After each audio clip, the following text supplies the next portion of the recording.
சிக்கல் என்னன்னு கேட்டீங்கன்னா, அதிமுகவுக்கு தான் மிகப்பெரிய சிக்கல். அதிமுக நான் சொல்றது வேலுமணி, விஜயபாஸ்கர் அந்த குரூப் தான் சிக்கல். நம்ம ஒரு கணக்கு பண்ணி வந்தோம். அந்த கணக்கு இன்னைக்கு நடக்கல. ஒரு பக்கம் எடப்பாடி பழனிசாமி நம்மள எல்லாம் பதவி நீக்கம் வேற பண்ணிட்டார். அவர் வந்து நான் மறுத்து ஏத்துக்கிறேன்னு சொல்லி சொன்னார். இப்ப அவருடைய ஸ்டாண்ட் என்னவாக இருக்கும் அப்படிங்கிற மிகப்பெரிய கேள்வி. இது கிட்டத்தட்ட கவுண்டமணி டயலாக் மாதிரி ஆயிடுச்சு. கப்பல் வேலையை நம்பி நான் உள்ள போனேன்.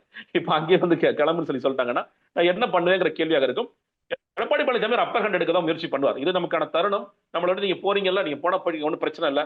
ஒண்ணு, என்னுடைய பேச்சை கேட்டு நான் பொதுச் செயலாளர் என்பதை ஏற்றுக்கொண்டு இருப்பவர்கள் இருங்க.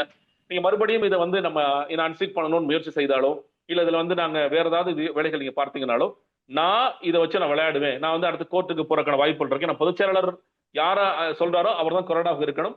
நான் வந்து யாருக்கு சப்போர்ட் பண்றேங்கிறதா என்னோட சேயா இருக்கணும். அப்படி இருக்கும்போது சட்டமன்றத்தில் ஒருவேளை ஜேசிடி பிரபாகர் அவர்கள் இதை காலம் தாழ்த்துகிறார் அப்படின்னா, நான் நேரா உயர் நீதிமன்றத்துக்கு போய் உச்ச நீதிமன்றத்துக்கு போவேன். குதிரை பேரம் ஏதும் நடந்திருக்கிறதா ஏற்கனவே பார்க்கிறோம், ஒரு வழக்கு தொடுக்கப்பட்டுள்ளதா பார்க்கின்றோம். அப்ப இதே மாதிரியான ஒரு கோரிக்கையோட எடப்பாடி பழனிசாமி பொதுச் செயலாளராக போகக்கூடிய வாய்ப்புகளும் இருக்கின்றது. உண்மையிலேயே இந்த குரூப் வந்து அவசரப்பட்டுட்டாங்க அப்படிதான் நான் நினைக்கிறேன். நீங்க வந்து அவசரப்பட்டு நீங்க எடப்பாடி அவர்களை காலி பண்ணணும்னு நோக்கத்துல போனாங்களா, இல்ல அமைச்சர் பொறுப்பு எங்களுக்கு வந்தால் போதும் அப்படிங்கிற நோக்கத்துல போனாங்களா அப்படிங்கிறது ஒரு கேள்வி.